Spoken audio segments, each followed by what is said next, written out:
안녕하세요. 김수영 기술사입니다. 네, 이번 시간은요.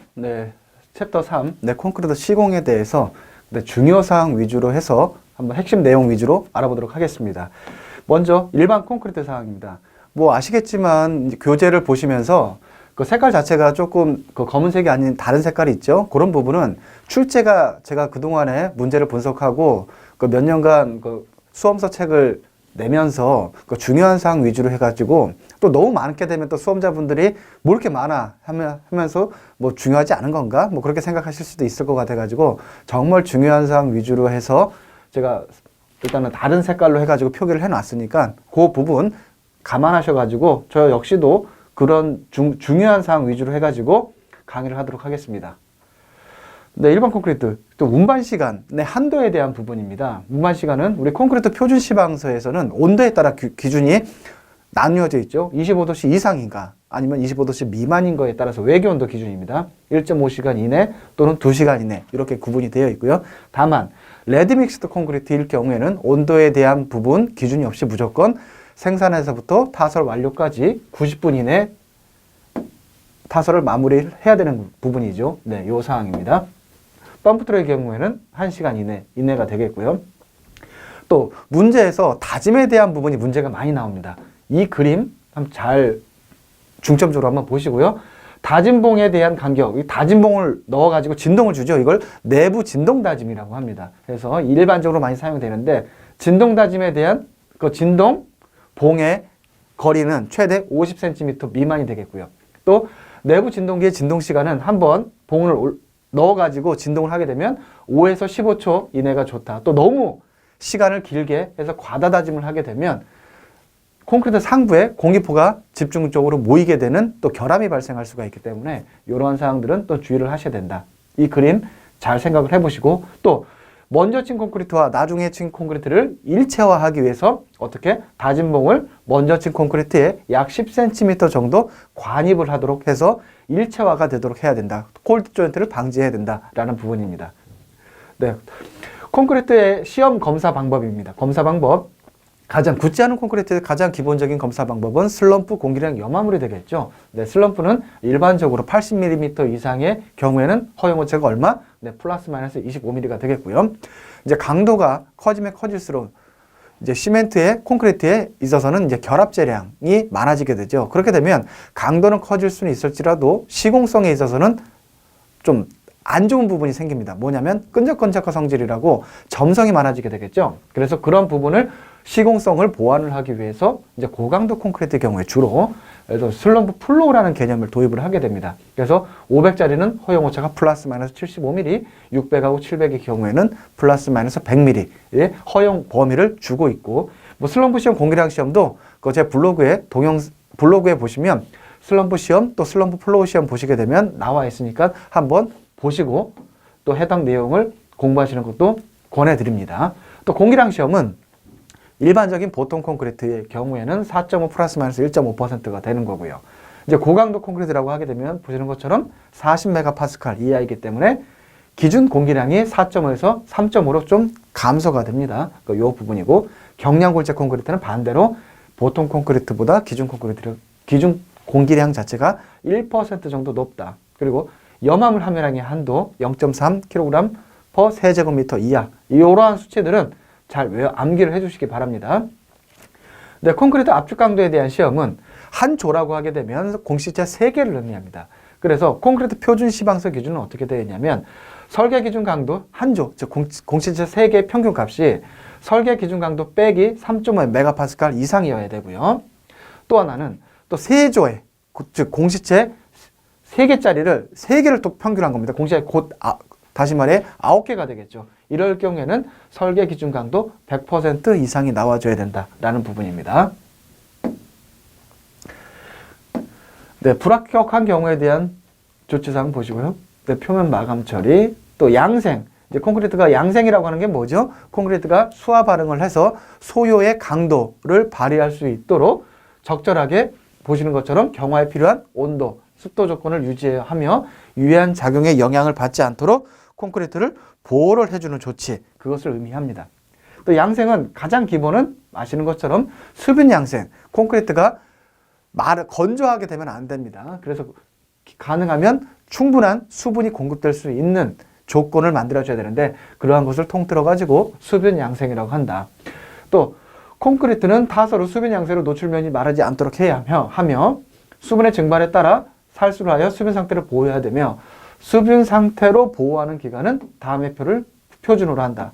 보시면 보통 포틀랜드 시멘트, 또 고로슬래그 시멘트, 또 조강 포틀랜드 시멘트에 따라서 조금씩 차이가 있고 일단 기본은 보통 포틀랜드 시멘트가 기준입니다. 그리고 고로슬래그나 플라이스를 하게 되면 수화 반응 속도가 늦어지죠. 그래서 양생 기간 자체를 좀 더 줘야 되는 거고 반대로 조강 포틀랜드 시멘트를 사용하게 되면 보통 포틀랜드 시멘트를 사용한 것보다 그 기간, 왜 강도 발현 자체가 빠르기 때문에 좀 감소시켜 줄 수가 있다라는 부분입니다.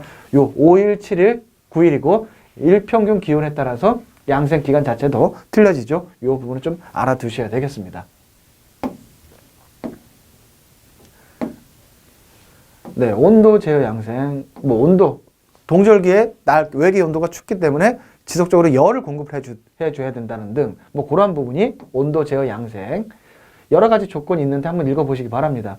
또 콘크리트는 이음, 시공 이음이라고 하는 것은 부득이 건물들을 짓게 되면은 건물 1층부터 15층짜리 한 번에 탓을 할 수가 없죠. 부득이하게 거푸집이라든지 여러 가지 조건들에 따라서 끊어칠 수밖에 없는 거죠. 그래서 계획된 이음이라고 하는 것을 우리가 시공 이음이라고 한다라는 부분이고요.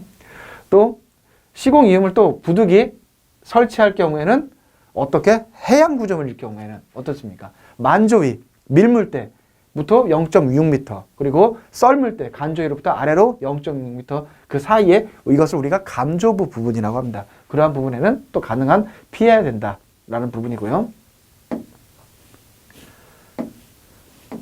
네, 연직 시공 이음 또 이음은 또 크게 분류할 때 기능성 이음과 이음이 있고 또 비기능성 이음이 있다. 그래서 신축 이음하고 또 수축 이음, 균열 유발 줄눈 콘크리트 자체는 나중에 굳어지게 되면 그 수분이 증발을 하게 되죠. 그럼에 따라서 수축 자체가 발생할 수밖에 없죠. 필연적으로 발생을 합니다. 그러한 부분을 미리 일정한 부분에다가 커팅을 해가지고 단면 결선을 주게 됩니다. 그래서 그 부분에다가 균열을 집중적으로 유발시키는 부분을 우리가 수축 이음 또는 균열 유발 줄눈이라고 합니다. 네, 신축 이음 이런 부분들에 대한 정의는 각자가 한번 읽어보시고요. 신축 이음, 수축 이음, 또 이제 출제가 많이 나오는 게 우리 콜드 조인트가 나오죠. 비기능성 이음입니다. 또 시공 이음처럼 계획되지 않은 이음이에요. 정의를 한번 보면 배치 플랜트 고장이나 교통이 갑자기 굉장히 막혀요. 그러면 레미콘 들어오는 시간 자체가 지연이 되겠죠. 간혹 가다가 운반 시간 한도를 초과하는 경우도 발생을 할 수가 있겠죠. 그러한 교통 상황 등의 원인으로 계획되지 않은 장소에 발생한 이음을 우리가 콜드 조인트라고 합니다. 시공 이음 같은 경우는 대부분이 수평적으로 반듯하죠. 근데 콜드 조인트 같은 경우는 불규칙하게 이런 형태로 콘크리트 벽체라든지 기둥 이런 부분을 보면은 간혹 가다 발생하는 경우들이 있습니다. 그런 것을 통틀어서 콜드 조인트라 한다. 네, 대체 이런 부분 한번 보시고요. 또 표면 마무리, 또 거푸집에 접하지 않는 면의 마무리와 거푸집에 접하는 면의 마무리, 또 마무를 받는 면의 마무리 해서 읽어보시기 바라고요.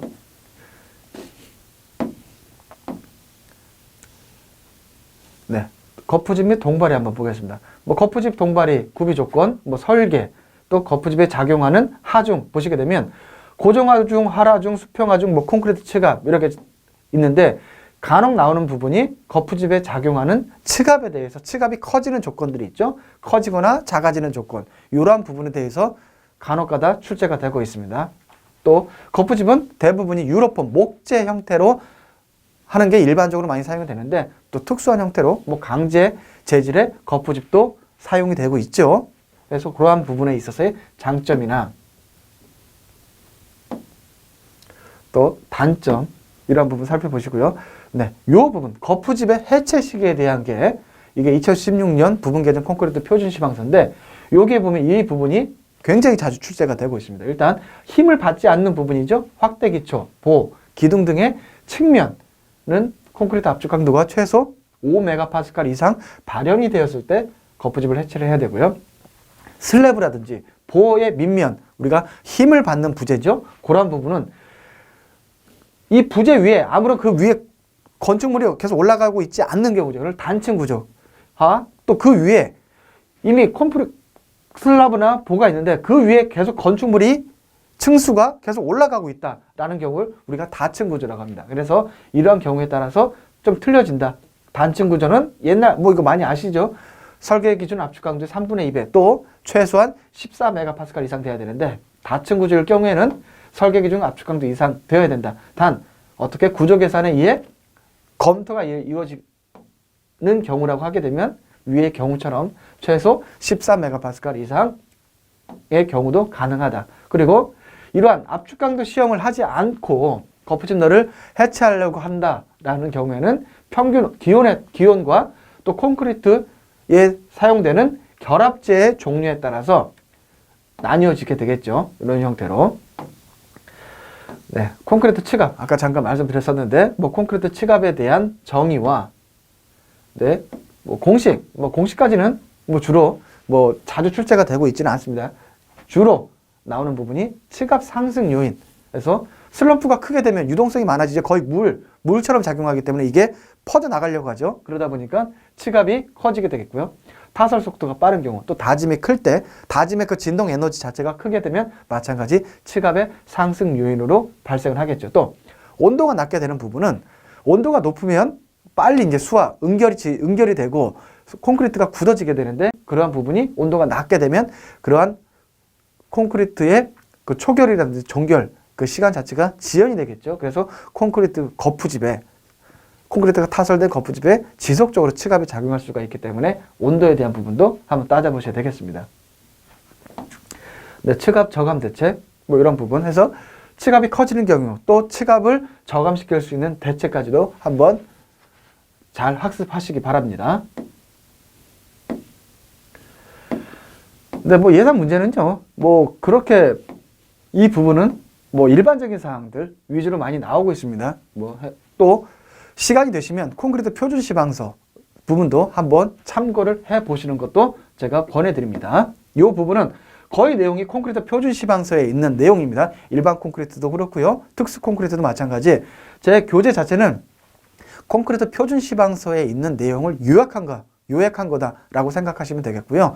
또 그 내용 자체가 워낙 방대하기 때문에 기본 해설 말고요. 콘크리트 표준 시방서를 기본적으로 보시더라도 그 내용이 한 250여 페이지가 되기 때문에 그 요약한 거다라고 보시면 되겠고 좀 더 상세한 내용을 보신다고 하면은 콘크리트 표준 시방서를 보시거나 그 콘크리트 표준 시방서 그 파일 자체도요. 제 블로그에 콘크리트 표준 시방서 검색을 해 보시면 얼마든지 다운받아서 보실 수가 있습니다.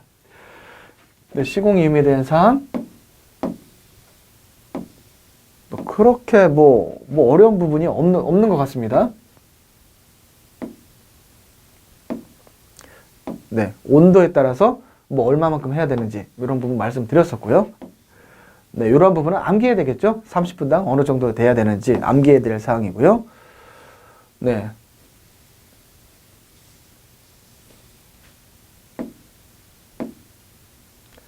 네, 소성 수축 균열 25 이런 부분 계속 나오죠.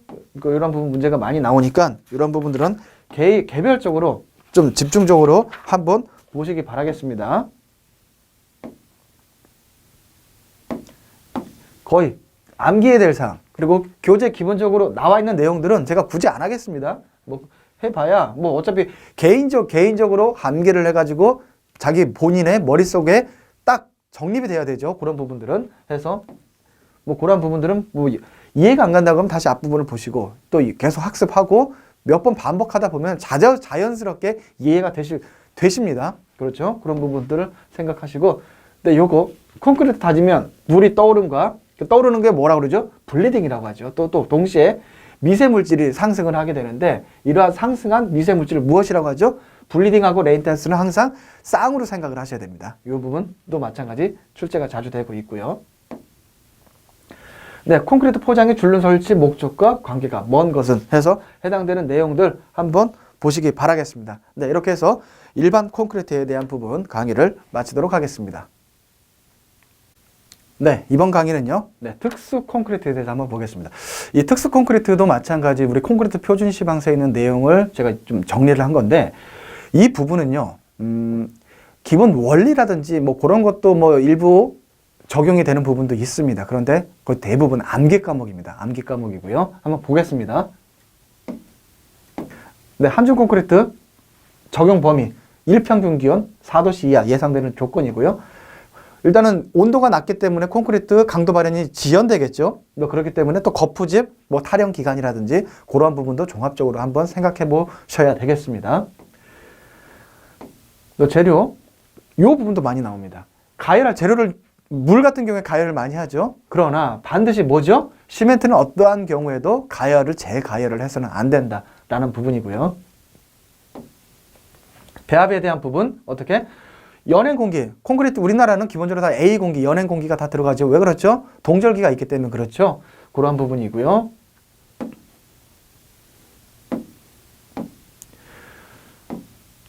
네, 운반 및 타설, 네, 구조물의 단면 치수, 뭐 기상 조건 등을 고려해요. 기본적으로 5에서 20도씨에서 콘크리트 온도가 나와줘야 된다라는 부분이고요. 또 두께가 특히 얇을 경우에는 어떻게 해요? 콘크리트 최저 온도는 그러니까 단면이 얇은 거 있죠? 그런 것들은 일단 기본 10도씨 이상은 확보를 해야 된다라는 부분이 되겠습니다. 네, 한중 콘크리트 양생 종료의 시간. 그래서 이 표 있죠? 이 표도 가끔씩 출제가 돼요. 근데 표 외워야 될 게 좀 많습니다.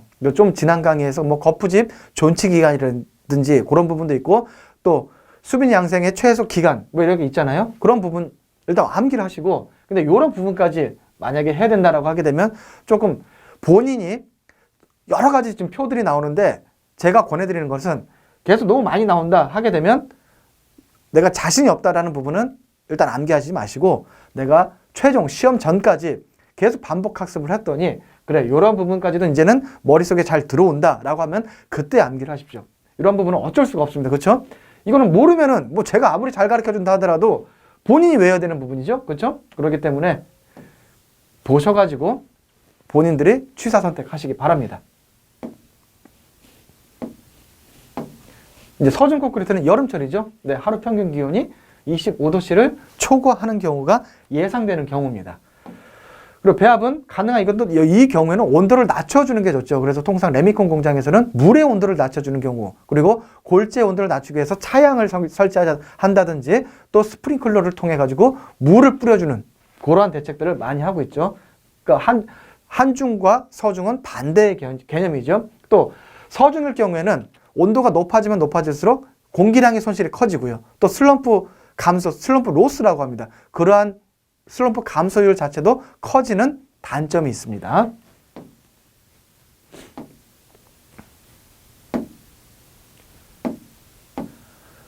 네, 유동화 콘크리트. 유동화는 애초에 생산되는 것 자체가 고유동 콘크리트가 아니고요. 베이스 콘크리트, 좀 슬럼프가 낮은 콘크리트 생산을 하고 나서 거기다가 유동화재를 첨가를 해서 콘크리트의 슬럼프 값을 증가시켜주는 거죠. 그 슬럼프 값을 증가시켜주는 게 뭐다? 즉 유동성을 증가시켜주는 거. 그래서 베이스 콘크리트라는 게 있고 유동화재가 있다. 그리고 유동화 콘크리트라는 정의가 뭐냐? 그 부분 명확하게 좀 아셔야 되겠고 유동화 콘크리트의 슬럼프 증가량은 얼마? 100mm 이하. 보시면 기본적으로 베이스 콘크리트는 150mm 이하로 되어야 되겠죠? 그래서 보통 슬럼프 120mm다 라고 하게 되면 거기서 보통의 경우에는 50에서 80mm 증가를 표준으로 한다라는 부분이고요. 네, 유동화의 종류. 현장 첨가, 현장 유동화가 가장 일반적이고 베이스 콘크리트를 생산해서 공장에서 이제 그 유동화재를 첨가하면서 공장에서 유동화시키는 경우 또 공장에서 첨가를 했는데 현장으로 오는 도중에 유동하는 경우를 공장 첨가, 현장 유동화 이렇게 해가지고 차이점을 좀 아셔야 되겠습니다. 네, 고유동 콘크리트. 이건 좀 유동화 콘크리트가 좀 틀린 거죠. 이건 애초에 콘크리트 배치 플랜트에서 생산될 때부터 유동성 자체가 높은 거죠. 그래서 이것을 고유동 콘크리트라고 한다. 그래서 고유동 콘크리트 언제 사용하는 게 효과적이냐라는 부분과 뭐 고유동 콘크리트의 뭐 대략적인 뭐 정의 그냥 한번 살펴보시기 바랍니다. 뭐 2등급, 3등급 이런 것까지는 뭐 굳이 암기하실 필요는 없겠고요. 그래서 고유동 콘크리트 품질은 유동성은 슬럼프 플로 500하고 600, 700 이렇게 있는데 기본적으로 고유동 콘크리트라고 한다 하면 슬럼프 플로 값은 600mm 이상이다. 600mm 이상일 경우에 슬럼프 플로 시험을 할 때 허용 오차는 얼마죠? 플러스 마이너스 100mm가 되는 거죠. 이제 해양 콘크리트. 바닷가에서 타설하는 콘크리트. 문제는 뭐 때문에 그렇죠? 염분 때문에 그렇죠. Cl-. 네. 바닷가에 직접 타설하는 콘크리트도 해양 콘크리트지만 또 바닷가에서부터 해안선으로부터 250m 이내에 육지들 있죠? 거기도 왜? 날아다니는 염분, 이것을 우리가 비례염분이라고 합니다. 비례염분의 영향을 받기 때문에 여기서도 250mm 이내의 육상도 해양 콘크리트에 대한 검토를 해야 된다라는 부분이고요. 네, 내구성으로 정해지는 해양 콘크리트에 있어서의 물시멘트비의 최대값입니다. 해중, 해상 대기 중 물보라 지역. 그래서 여기서 또 나오죠. 이게 물 결합 재비에 대한 부분. 가끔씩 출제가 되고 있고, 우리 품질 관리하는 조건 자체가 좋은 조건은 뭐죠? 공장 제품이죠. 공장 제품 또는 재료 선정 및 시공에서 공장 제품과 동등 이상의 품질을 확보할 수 있을 때는 어떻게 물시멘트비를 조금 커지게 되죠. 해상 대기 중은 일반 조건에서는 45%인데 공장 제품일 경우에는 50% 이런 식으로 해가지고 좀 차이점을 보시고 이것도 마찬가지 암기할 사항입니다.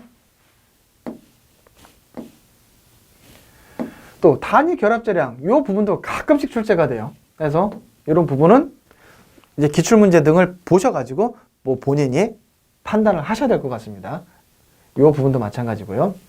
네, 콘크리트 시공에 대한 부분 한번 읽어보시고요. 이제 수밀 콘크리트, 공국률, 콘크리트 내부에 뭐 균열이라든지 그런 부분 최소화시켜서 공국률을 가능한 한 적게 하고 방수성 물질을 사용하여 표면의 방수층을 형성해 방수성을 상당히 높인 콘크리트를 우리가 수밀 콘크리트라고 합니다. 뭐 수영장이라든지 물 저장 탱크 뭐 이러한 뭐 구조물들이 되겠죠. 특징 한번 보시고요. 네, 시공시 주의사항은 네, 물 결합 재비는 50% 이하로 되어 있네요. 수밀 콘크리트. 또 콘크리트 배합 설계에서 수밀성을 고려할 때 물 결합 재비 얼마 되어 있죠? 네, 50% 이하로 되어 있었죠. 그거랑 같이 연계시켜 가지고 생각을 하셔야 되겠습니다. 이제 수중 콘크리트. 이거는 물 속에다가 타설하는 콘크리트를 수중 콘크리트라고 합니다. 그래서 수중 콘크리트 배합 기본, 네, 일반 수중과 또 현장 타설 말동 및 지하 연속벽에 사용하는 수중 콘크리트. 그래서 이 부분 굉장히 중요합니다. 이거는 반드시 알고 가셔야 되겠습니다. 이 부분이요. 또 유속, 시공 시에 물의 유속이 물이 흐를 거 아니에요. 그런데 수중 콘크리트를 타설할 수 있는 물의 유속이 한도가 있습니다. 얼마? 유속이 초당 50mm 이하인 경우입니다. 또 이 부분 좀 알아두시고요. 또 수중에 수면은 여기 있는데 이 수면 위에서 콘크리트를 낙하시키시면 안 됩니다. 이 주로 트레미나 콘크리트 펌프를 이용해서 시공을 하는데 수면 안으로 이게 관입이 된 상태에서 시공을 하셔야 된다라는 부분입니다. 수평 유지하면 연속 타설을 한번 읽어보시고요. 또 수중 콘크리트 타설 방법 4가지가 있습니다. 트레미, 콘크리트 펌프가 일반적이고요. 보통은 트레미를 이용해서 많이 타설을 합니다. 그러나 부득이한 경우에는 밑 열림 상자나 전통적인 방법 밑 열림 포대 콘크리트를 적용할 수도 있다라는 부분입니다. 네, 수중 콘크리트 슬럼프의 표준값 해서 일반 수중은 보통 트레미를 이용할 경우에 슬럼프의 표준값은 얼마다? 130에서 180mm고 현장 타설 말등 및 지하 연속벽에 사용하는 수중 콘크리트는 180에서 210mm를 표준으로 한다라는 부분 참고로 보시기 바랍니다. 근데 예전에는 프리팩트 콘크리트라고 했던 지금은 프리플레이스드 콘크리트죠. 콘크리트를 보통의 경우는 시멘트, 모래, 자갈, 물 등을 한꺼번에 배치 플랜트에서 혼합을 하죠. 근데 이 경우는 뭐냐면 일정한 구역에 콘크리트 타설한다고 하면 굵은 골재만 먼저 갖다 놓습니다. 거기다가 시공을 해놓고 그 굵은 골재 사이에 이제 공극이 있겠죠. 거기를 모르타르를 어떻게 고압으로 압력으로 주입을 해가지고 시공되는 콘크리트는 즉 콘크리트 배합수가 굉장히 줄어들죠. 왜? 물과 접촉하는 면적이 줄어들기 때문에. 그래서 그러한 장점이 있는 거죠. 그래서 특징 한번 보시기 바라겠고요. 뭐 용도. 네, 시공시 주의사항. 뭐 겉부집 시공, 주의권, 검사관을 설치하고 굵은 골재를 먼저 충전, 시공을 해 놓습니다. 그리고 모르타르를 주입을 한다라는 부분이고요.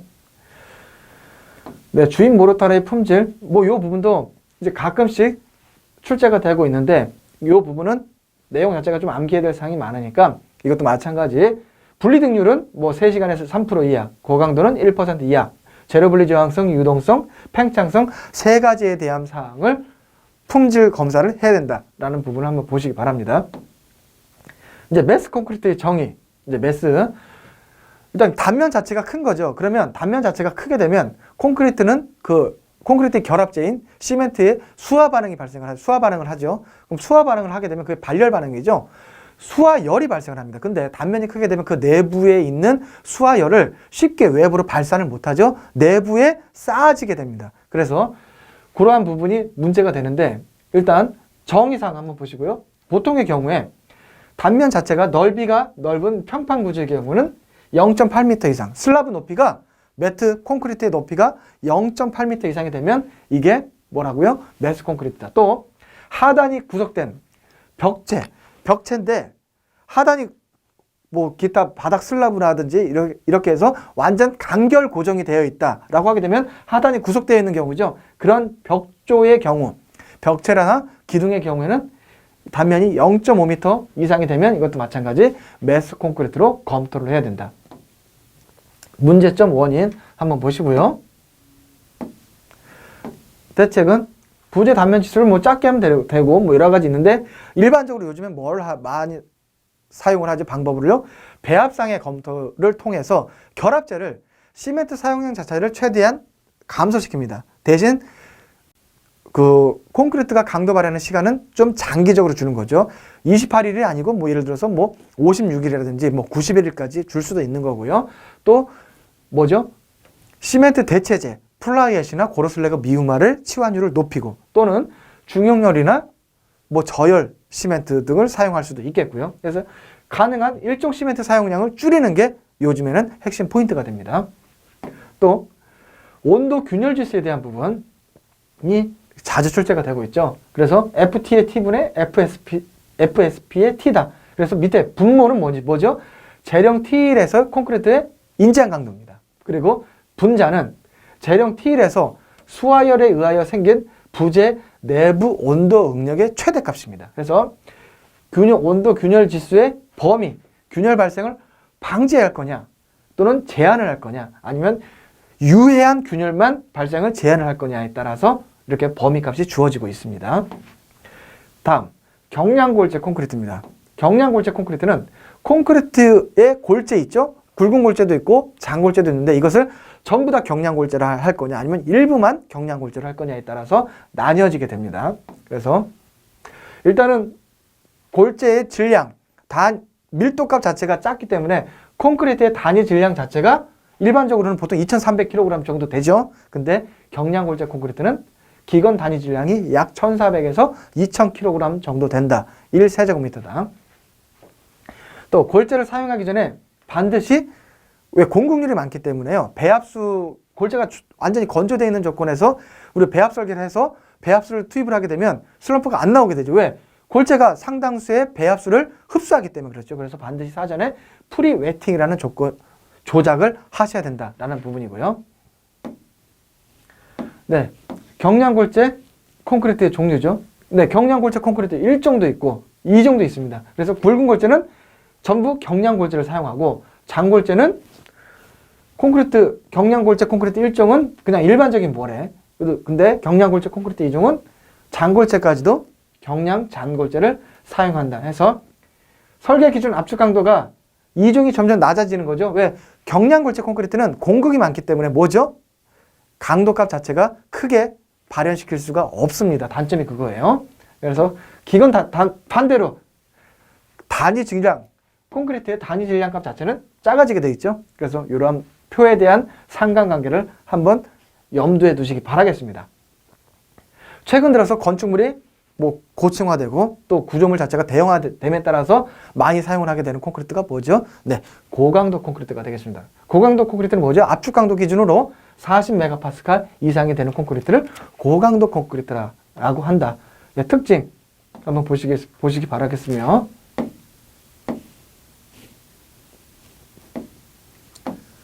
네, 쇼크리트 한번 보겠습니다. 쇼크리트는 이거는 거푸집이 필요가 없죠. 대부분 뭐 사면이라든지 아니면 흙막이 벽체 이런 쪽에다가 콘크리트를 고압의 압축을 통해 가지고 뿜어 붙이게 하는 콘크리트를 우리가 쇼크리트라고 한다. 또 터널 쪽에서도 많이 터널을 우리 암을 굴착하고 나서 그 부분을 보호를 하기 위해서 1차 지보제가 뭐죠? 네, 쇼크리트가 됩니다. 근데 공법은 뭐 건식 공법이 있고 습식 공법이 있는데 건식 공법은 물을 제외한 믹서를 통해서 건식은 믹서 안에 물이 안 들어가는 거죠. 근데 습식은 믹서 전에 물까지 투입이 된다라는 부분이 건식 공법과 습식 공법의 차이점이고요. 네, 쇼크리트의 구비 조건 한번 보시기 바라겠으며, 네, 리바운드율, 반발률이죠. 왜? 콘크리트라고 하면 기본적으로 자갈이 들어가죠. 그래서 자갈 사이즈를 최대한 작게 합니다. 보통의 경우에는 굵은 골자 최대 치수를 25mm를 하는데 쇼크리트는 15mm 또는 13mm 또는 10mm까지도 해서 자갈 사이즈를 최대한 줄입니다.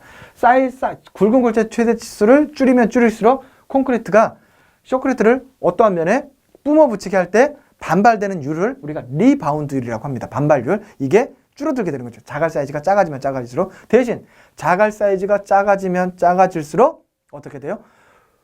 다 같은 질량 대비 콘크리트 굵은 골재의 비표 면적이 커지죠. 그렇기 때문에 배합수 자체가 올라가고 그에 따라서 결합 차량이 올라가는 원가적인 부분은 어떻게 안 좋아질 수가 있습니다.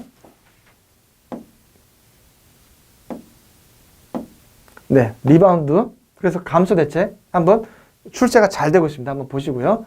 또 쇼크리트 요구 성능은 뿜어 붙이기 성능과 장기 강도에 대한 성능이 있습니다. 근데 뿜어 붙이기 성능에서는 또 시공 사례가 있거나 없는 거에 따라서 좀 차이가 있는데요. 기본적으로 우리 이 부분, 조기 강도에 대한 부분을 좀 명확히 알고 가셔야 돼요. 쇼크리트를 탓을 하고 나서 3시간에 압축 강도를 측정해서 1에서 3메가파스칼이 나와야 되고요. 또 하루 만에 24시간 강도죠. 이게 5에서 10메가파스칼을 발현을 해야 됩니다. 그리고 장기 강도일 경우에는 예전 재령 28일 기준으로 해서 예전에는 18메가파스칼이었습니다. 예전에 2009년도 전 콘크리트 표준 시방사 규격에는 지금 개정이 돼서 얼마? 21메가파스칼 이상이고, 이게 영구 지보제, 그 터널 같은 구조물 같이 영구 지보제로 사용할 경우에는 설계 기준 강도가 얼마? 35메가파스칼 이상이어야 된다라는 부분이 있습니다. 또 팽창 콘크리트. 팽창 콘크리트란 팽창제를 콘크리트에 혼합하여 수축 보상이나 화학적 프리스트 등의 도입을 목적으로 사용되는 콘크리트를 팽창 콘크리트라고 합니다. 그래서 팽창 콘크리트 종류는 일반적으로 보통의 콘크리트는 그 안에 있는 물이 수화 반응을 다 활용이 안 되죠. 거의 대부분은 50% 이상은 남죠. 그게 건조가 됨에 따라서 콘크리트의 수축을 일으키죠. 그 부분을 수축하는 율 자체를 보상을 해주는 겁니다. 율 자체를 줄이기 위해서 뭐를 사용을 한다? 팽창제를 사용하는데, 팽창제를 얼마만큼 사용하느냐에 따라서 이게 수축 보상용 콘크리트, 그 중에 첫 번째 수축 저감, 또 무수축, 또 수축률 자체가 보통의 경우에는 일반적인 보통 콘크리트는 이 정도죠. 수축률 자체가 커죠. 근데 수축 저감이 있고 아예 수축을 안 하게 할 정도로 하는 게 무수축 콘크리트. 또 수축 자체를 더 크게 하는 콘크리트가 화학적 프리스트레스 콘크리트가 있고요. 아예 팽창 효과를 굉장히 극대화해서 어떻게 해요? 암이라든지 이런 것을 파쇄를 하기 위해서 사용할 수도 있습니다. 이게 무진동 파쇄용의 팽창제입니다. 그래서 팽창 콘크리트의 사용 목적은 일단 기본적으로 콘크리트 건조 수축 저감. 수축이 저감되면 균열이 발생이 줄겠죠. 그래서 이러한 부분 균열 제어 같이 생각을 하셔야 되겠고요. 좀 전에 말한 여기 무진동 파쇄용은 어떤 용도? 네, 도심지 공사 시에 무진동 무소음으로 발파 가능한 공법도 된다라는 부분입니다. 네, 팽창제의 특성, 네, 팽창 콘크리트의 적용 용도 한번 보시기 바라겠습니다. 네, 팽창 콘크리트 팽창률에 대한 수축 보상용이냐 화학적 프리스트레스냐에 따라서 팽창률에 대한 기본적인 값 자체가 정해져 있습니다. 그러니까 이러한 부분 한번 참고를 한번 보시고요. 이제 원자력 발전에 사용되는 방사선 차폐 콘크리트 또는 콘크리트가 중량 골재가 사용이 되기 때문에 다른 말로 중량 콘크리트다라고도 하고도 있습니다. 이게 방사선 차폐 콘크리트. 네, 일단 방사선 차폐, 즉 원자력 발전 단면 자체가 굉장히 크죠. 그렇기 때문에 시멘트는 뭐 중형열이라든지 일단 콘크리트의 수하열 자체를 최대한 저감시키는 조치가 필요하다라는 부분이고요. 골재는 철광석, 중정석, 자철광 등의 중량 골재가 많이 사용이 된다. 근데 이제 섬유 보강 콘크리트. 근데 섬유 보강 콘크리트는 콘크리트의 뭐죠? 가장 중요한 효과를 보는 게 뭐죠? 콘크리트는 압축은 강한데 인장이 약하죠. 그래서 인장 강도 또는 힘 강도, 균열에 대한 저항성을 어떤 게 이러한 콘크리트에 투입되는 섬유가 받아주는 거죠. 그래서 섬유 보강 콘크리트의 종류는 또 이게 무기계 섬유가 있고 탄소가 있는 섬유, 또 유기계 섬유, 탄소가 있는 섬유, 탄소가 없는 섬유 이렇게 구분이 되죠. 그래서 강섬유 보강 콘크리트, 유리 섬유 보강 콘크리트, 탄소 섬유 보강 콘크리트 이렇게 있고요. 유기계 섬유에는 폴리프로필렌 섬유 보강 콘크리트, 아라미드 섬유 보강 콘크리트, 나일론 섬유 보강 콘크리트, 나일론 섬유 비닐론 섬유 보강, 나일론 섬유 보강 해서 이러한 형태로 구분이 될 수가 있다. 그래서 보강 섬유의 구분 조건, 구비 조건 한번 보시고요. 또 섬유 보강 콘크리트의 특징, 장단점 보시면 가장 큰 효과가 뭐라고요? 역학적으로 인장 강도, 힘 강도 및 피로 강도 등에 개선시킬 수가 있다. 나머지 부분은 한번 살펴보시기 바랍니다. 네, 다음 포장 콘크리트의 배합 한번 보겠습니다. 포장 콘크리트 일반상 포장 콘크리트는요. 우리 도로 포장, 우리 고속도로 포장에 사용되는 콘크리트가 가장 대표적인 거죠. 도로에. 그래서 배합은 포장 콘크리트 특징 뭐죠? 강도를 압축 강도가 아닙니다. 우리 경계석처럼 생긴 휨 강도 우리 공식 배웠었죠. 휨 강도에 대한 값이 강도에 대한 기준 값입니다. 그래서 설계 기준 휨 강도를 4.5 메가파스칼 이상을 요구를 합니다. 그리고 가장 중요한 부분이 어떤 거? 설계 기준 휨 강도에 대한 부분 한번 살펴보시기 바라겠습니다. 예상 문제. 여기 부분은 거의 대부분이 뭐라고 그랬었죠? 제가 거의 암기 위주의 그런 문제라고 했었죠. 그런 부분은 별도 해설 없이 넘어가겠습니다. 요거 한번 보겠습니다. 5번 문제. 이미 경화한 매시브한 콘크리트 외에, 그러니까 매스 콘크리트죠. 슬래브를 타설할 때 부재 평균 최고 온도와 외기 온도와의 균형식 온도차가 12.8도씩 발생하였을 때 아래표를 이용하여 온도 균열 발생 확률. 요 문제는요. 2차 실기 시험에도 자주 출제가 됩니다. 그래서 온도 균열 이러한 문제가 나오게 되면 매시브한 콘크리트 외에 이거는 콘크리트 표준 시방에서 해설을 좀 보셔야 되는데 온도 균열 지수 구하는 공식이 있어요. R 곱하기 델타 T 제로라고 합니다. 여기서 델타 T 제로가 뭐죠? 균형식 온도차. 이게 12.8도입니다. 그리고 10은 상수예요. 그래서 이 식에 따라서 하게 되면 1.30의 온도 균열 지수를 우리가 구할 수가 있는 거죠. 그러면 1.30이면 어디죠? 1.0, 1.1, 1.2, 1.3 이렇게 되는 거죠. 요걸 해서 이쪽에 하게 되면 약 15% 정도 구할 수가 있는 두 가지에 대해서 알아셔야 되는 거죠. 온도 균열 지수와 구하는 식과 그래프를 읽는 방법 두 가지를 아셔야 되는 거죠.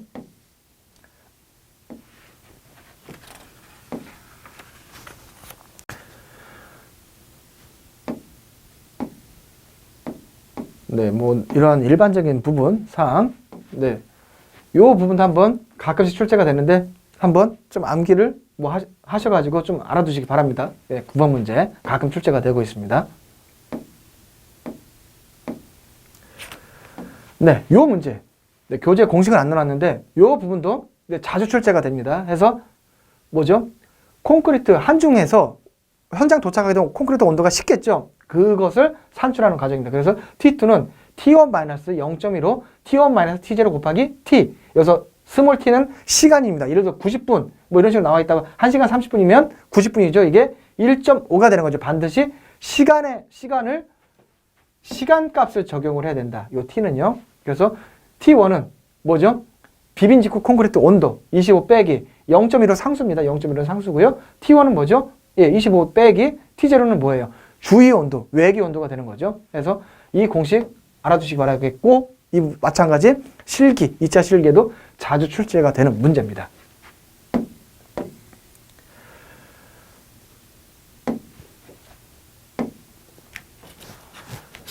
17번부터 뭐 암기 위주 아닌 뭐 문제가 그렇게 보이진 않네요. 네, 해양 콘크리트 뭐 이거 설명드렸었던 부분이고. 네, 하루 평균 단순한 문제죠. 단순한 전부 다 거의 단순한 문제들입니다. 지금. 네, 온도 균열 지수에 대한 거, 소프트크리트 급결제에 대한 사항.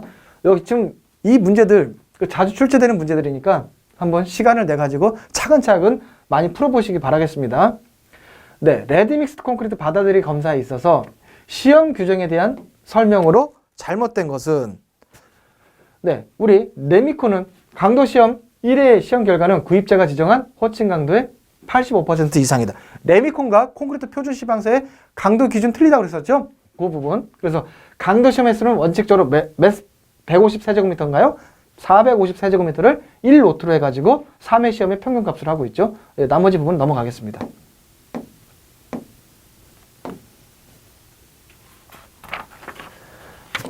네, 다음 부분, 다음 페이지.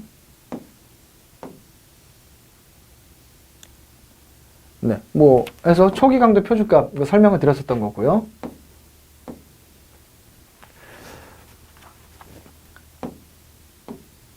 네, 일반적 이거 가끔 나오긴 하는데 뭐 해서 용적 백분율로 대략 얼마인가, 섬유 보강제를 얼마 정도를 넣어야 되는 게 표준이냐라는 부분이고요. 한번 보시고 참고를 한번 보시기 바랍니다. 이런 부분은요. 내용 자체 비중이 좀 많습니다. 이 부분 특수 콘크리트 부분이요. 왜? 내용 자체가 많아요. 그렇죠? 일반 콘크리트 대비해 가지고.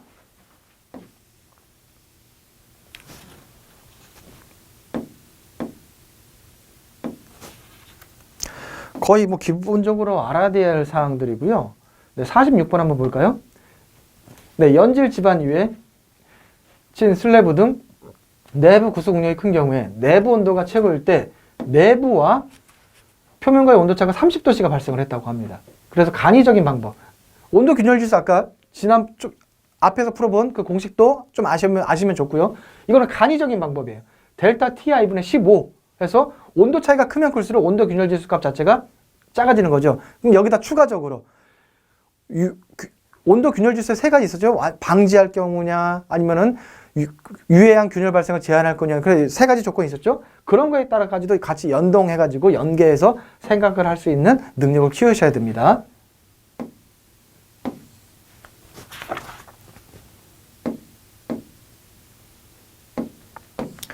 네, 여기서도 뭐, 네, 49번. 네, 이것도 암기해야 될 사항이죠. 이 가끔씩 이런 문제가 나오게 되면 모르면 찍던지 제대로 알면 그냥 바로 맞출 수 있는 거. 어려운 부분은 없는데 암기해야 될 사항이기 때문에 조금 제가 어떻게 말씀을 못 드리겠습니다. 이 부분은요.